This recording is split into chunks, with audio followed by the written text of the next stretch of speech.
Hi, everybody. Thank you for so much for taking time out of your days. And I'm guessing for some of you, it might be night or early morning, depending where in the world you are joining us from. One of the things we take pride in is the diversity of our student body and actually of our faculty body as well. People come from all over the US and all over the world. As Kate mentioned, I'm going to be discussing both the criminology and the sociology MA, which are housed in the Department of Sociology. We emphasize research methodology, theory, and substantive topics in both degrees, as well as excellent training in writing and independent research through a thesis. Our classes are small, and we have a devoted faculty for a few different reasons, one of which I'll get back to when I talk about the statement of purpose. I strongly encourage you to look at our web page, including our pages giving you faculty profiles, because when you're in graduate school, who your professors are becomes even more important in getting the most out of your degrees. Having said that, in my opinion, as someone who is still very close friends with people I went to graduate school with, nothing can replace the importance and value of your cohort. Because it's a 2-year program, you tend to get benefit both from folks who come in your year and the people that are there a year ahead. We also do have some people who take the degree part-time, so there might be slightly different variations. And in your first year, you really will be taking a lot of classes with the same people and really get to know them, which creates excellent cohorts. Of course, it's very important to think not just what you'll be doing in the degree, but what you will be doing after the degree. And we're very proud of the excellent placements we have. I'll say a little bit more about this towards the end of this presentation, but our students go on to a diverse paths in professional or academic life, and we have really excellent placements in all of them.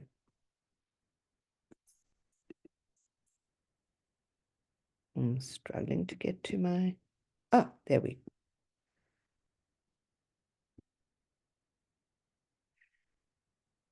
Within the Department of Sociology, we have three main areas of focus: inequalities, criminology, and urban sociology. Some of our students come specifically to focus on one of those three. Others combine that with other interests in other departments in the university, because you can take classes out of the department, which allows for a very rounded degree. Furthermore, in people's theses, there is scope for further niche development of your own interests. Our ethos is very much one of equity and social justice, to be caring and inclusive, at the same time as upholding very high standards of academic rigor. Graduate school is not easy, or at least it shouldn't be easy, and our program isn't easy, but it's very fulfilling because you will learn a lot and develop many different kinds of skills, from research skills to writing to specialist understanding of your topics of particular interest. I'm going to go through the rough outline of the different degree programs. You'll see there's a lot of similarity between them, and we have really three main options: one sociology option, which includes a thesis, and two different criminology options, one with a thesis and one without. All our degrees require 9 research credits, a foundations in research methods, and then quantitative methods, and then qualitative methods. I think one of the distinguishing features of our degree is how strong the emphasis on research skills and research methodology is, and we neither favor quantitative nor qualitative methods and expect you to get a solid grounding in both. Having said that, when it comes to the thesis, students have a choice as to whether they focus on qualitative methods, quantitative methods, or mixed methods. The MA in Sociology requires 2 classes in sociological theory, classical and contemporary, and 5 substantive electives. Most of these are going to be in the department foci of inequalities, criminology, and urban sociology that I mentioned, but people can also take classes outside the department. That might be in the Elliott School of International Affairs. It might be in the Trachtenberg School focusing on policy. It might be in public health. It might be in women's studies. It might be in anthropology or geography. It really does vary depending on your interests. One of the things you will do if you do a thesis, which is a requirement as a sociology student and an option if you're a criminology student, is spend a lot of time in your first year thinking about what your thesis is going to focus on. And an important part of that decision is who you want to ask to be your thesis director or co-director.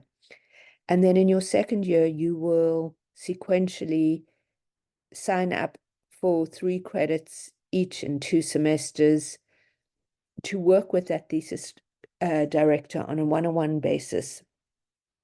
In some cases, you'll also work strongly with the reader, in other cases, less strongly with the reader, but in total, you'll take 6 credits. Whereas all the other credits are actual classes, when it comes to your thesis, you don't actually take classes, but rather invest that time in your research, your writing, and your meetings with your director, as well as possibly other faculty.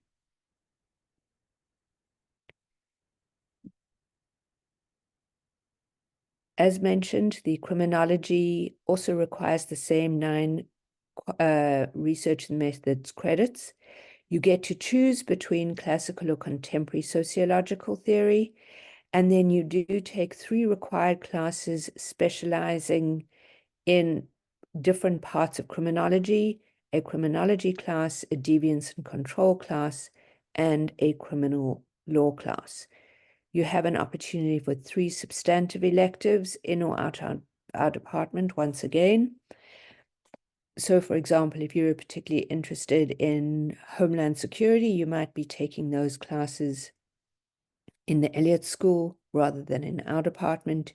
If you're interested in issues of imprisonment and punishment, you'll definitely take the class usually with me on prisons and punishment.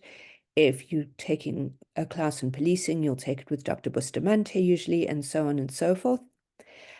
And then, much the same way as sociology MA students spend the time on their thesis, you'll take 6 credits over 2 semesters working individually with the thesis director on your thesis. The MA in criminology that has the comprehensive exam track is very similar, except that you take 5 substantive electives and a comprehensive exam rather than 6 of your credits through the thesis. Although most of our students are full-time, which for most students means 9 credits over a semester for 4 semesters over fall and spring, we do have a number of students who also do their degrees part-time. Sometimes they start off full-time and go part-time. Sometimes they decide from the get-go to be part-time. It really depends on people's individual situations and needs. We also have a very small number of people who do an accelerated degree where instead of doing 9 credits a semester, they do 12 credits a semester, and then they'll also pick up on summer classes in order to complete the degree in a shorter period of time. One group of students that overlaps with that are students who have come through our BA-MA program and do their first 3 classes for their MA while they are still BA students. All the department classes we offer through the sociology department are late afternoons and evenings. with the exception of one lab, in order that people, if they want, can work in the afternoons or during the day and then come to classes late afternoon and early evening. I would caution people to realize that, especially if you're coming from undergraduate, that it might sound like 9 credits a semester is not full-time. It most certainly is. In graduate school, you should be counting on probably at least 8 hours out of class a week for each class you're doing. And sometimes it's going to be more than that. And so don't think of being a full-time student and working full-time because you're likely to fail in one or both of those, or just get yourself really sick. Now, when you are applying to our degree, we need to have details of your undergraduate degree and transcripts. And here, let me say that most of our students have bachelor's degrees in sociology, criminology, or criminal justice. But we also do have people applying for our master's degrees in sociology and criminology from a wide variety of fields, including business, history, psychology, neuroscience, and so on. I'll say more about this again when I talk about the statement of purpose, but for everybody, but especially people who are coming from fields other than criminology or sociology, it's really important to connect what you've done before with what you want to be doing in your master's degree. Students for whom English is not a first language, or who came from countries that English is not their first language, is not the first language, need to have one of the many language tests so we can assess your degree of English proficiency, because English proficiency is going to be essential to thriving in our program. Over the last couple of years, we have stopped requiring the GRE. If you have it, please still send it in so we can see how that might help you, but we really assess people holistically. So one really strong area or one really weak area is not going to win you admission or doom you from admission. We look at people holistically. Now, I've mentioned the statement of purpose a couple of times. Most people are familiar with writing essays to get into college from high school for an undergraduate degree, and there are both similarities and differences between a statement of purpose and those traditional college essays. Undergraduate college essays tend to focus on the story of you, something about you or your life story or that gives readers of your application a little bit more insight to you as a person. It's not necessarily focused for the undergraduate perspective on what you want to study or much on your academic trajectory. It might be, but not necessarily. In contrast, your statement of purpose for your graduate program, at least for our degree, but I would hazard that our approach is pretty common across at least North American university institutions, is we don't just want to hear about you. We want to understand who you are in terms of why you want to do this particular degree that you're applying for, why you're interested in sociology, or why you're interested in criminology. What are the background skills you bring that suggests future success? And what is it about this degree that you think will give you something to go on to your next step of your career, whether it is working in a nonprofit organization, working in government, working in law enforcement, going on to a PhD, or whatever it is. We don't only want to hear a story about, say, an adversary, a disadvantaged situation you overcome, or a great adventure you engaged in. We very much want to see how your personal story and your professional or academic or career story fit together. And within that, we also want to know why you want to come to our sociology department. We know that many of you will simply say you want to come to us because we're an illustrious and esteemed institution. And indeed, we're proud of being that. But we are not asking you to sing our praises. We are asking you to spend some time looking at our webpage, looking at our faculty, and seeing where there's an alignment between your interests and what we offer.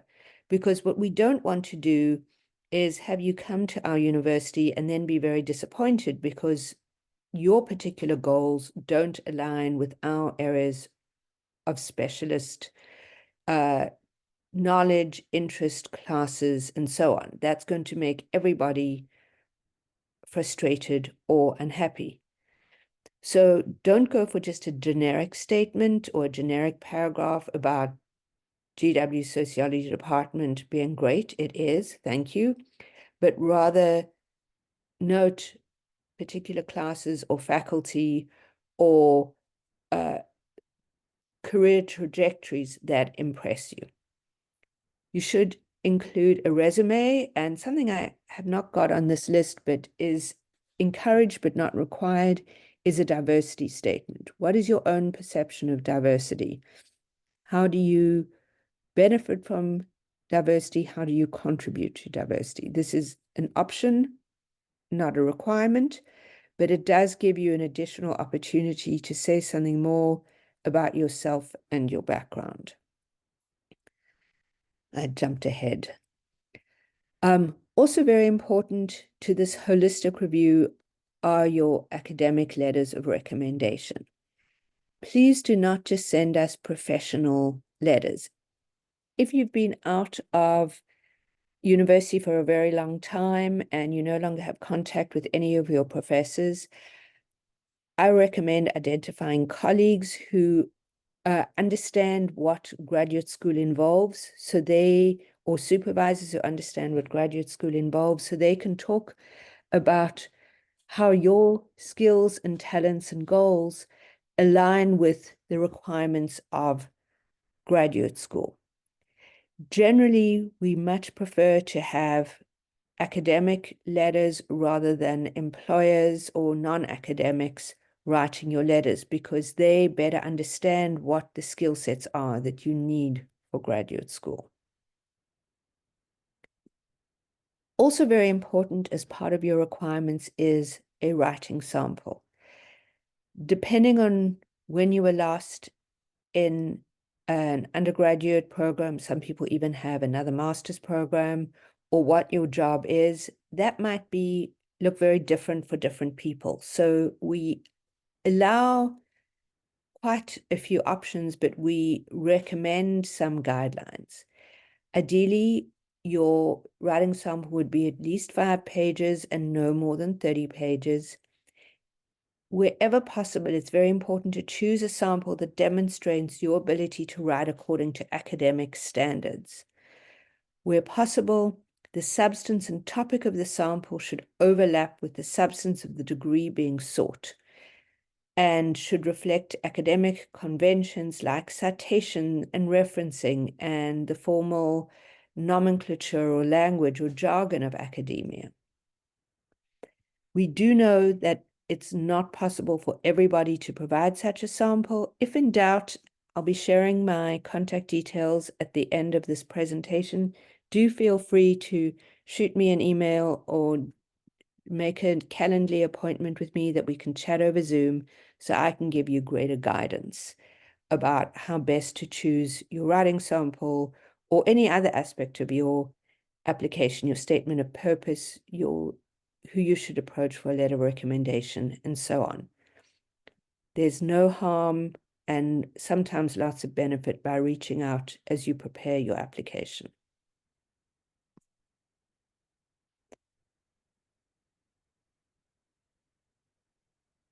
It's really important to make a good impression. So make sure your writing is strong, your grammar is strong, you don't have typos, you've got all the information right. if you accidentally misstate the name of the program or the university you are applying for, it does not look good for you. It won't stop you necessarily from being admitted, but it could make a difference to how we assess you. The deadline is on April 1st, as is noted on the university website. We do have more funding available if the application is received by February 1st, but we may still have some money on April 1st. I simply don't know that until much nearer the time. Indeed, sometimes I don't know that answer until mid-April or late April.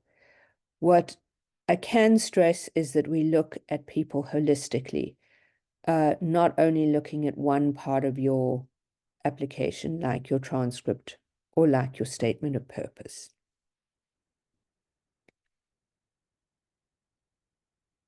Going to graduate school is a significant investment of time and money for vast majority of people. And so it needs to be thought about clearly, and you need to know what you're getting into from the get-go. We really emphasize financial transparency. The numbers I've got up here are for the 2023-2024 academic year.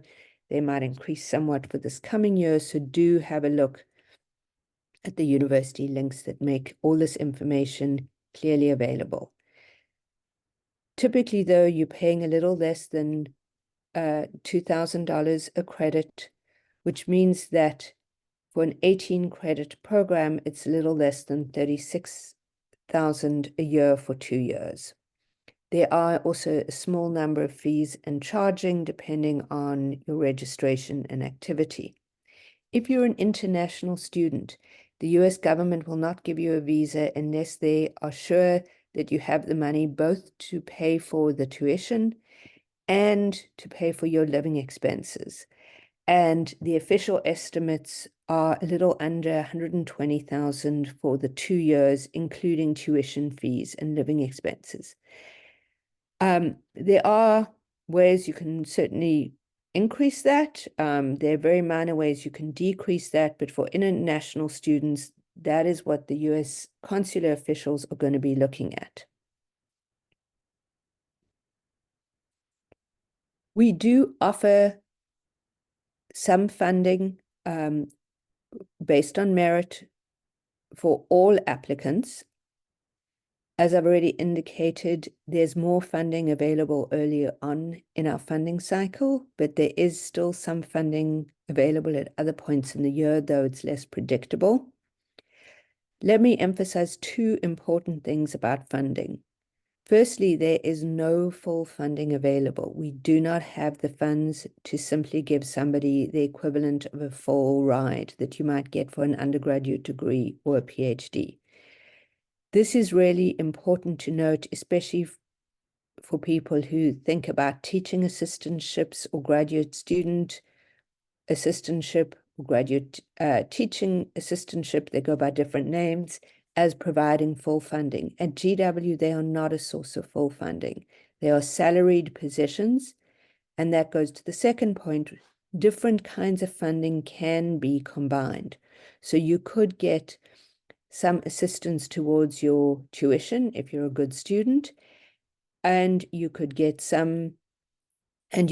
a graduate teaching assistant position, and you could combine those. But even with combining those are not going to be full funding. So you do need to think of, do you want to do this degree part-time? Do you want to borrow money? How are you going to fund your degree? Very few people have the kind of income to be able to pay out of pocket without looking to some sort of outside resource. In addition to the budget we get from the Columbian College of Arts and Sciences to offer tuition stipends, and in addition to the graduate teaching assistantships, which, as I've mentioned, are salaried at $5,000 per semester. If you are an international student from one of 10 countries, there is a separate funding stream that we can recommend you for. There are certain other small pockets of funding, including if you have a student who's gone to a minority serving institution, and various other very niche categories. Although our students and alumni go on to do all sorts of different things, we've noticed a trend in three main parts for both our criminology and our sociology students. The first is to do policy research, whether that's in government, nonprofit, or for-profit organizations and entities. So that might be a consulting organization, it might be local government, it might be federal government, it might be a big or a small nonprofit. Related to policy research is policy advocacy. And again, advocacy can be done, is most commonly done in nonprofits and for-profits, but it can also be done within governments. And we have some students who want to use their MA as a basis to go onto a PhD, and less commonly, but it happens occasionally, a JD to go into law school.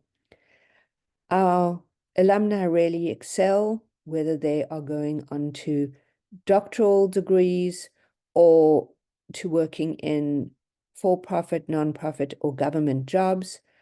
Some of the examples that I've listed here in the slides, including working with the Manhattan District Attorney or Prosecutor's Office, to being data analysts with the Department of Justice, that's federal, in terms of money laundering and asset recovery. We have, as I said, a number of students who go on to PhDs. We do have some students, especially from criminology, who go into law enforcement, but we always emphasize that we are not training people to go into law enforcement in a narrow sense. Rather, it's in a broad sense of understanding the sociological bases of crime, for example, and the role of research methods in detecting and solving and preventing crime, for example.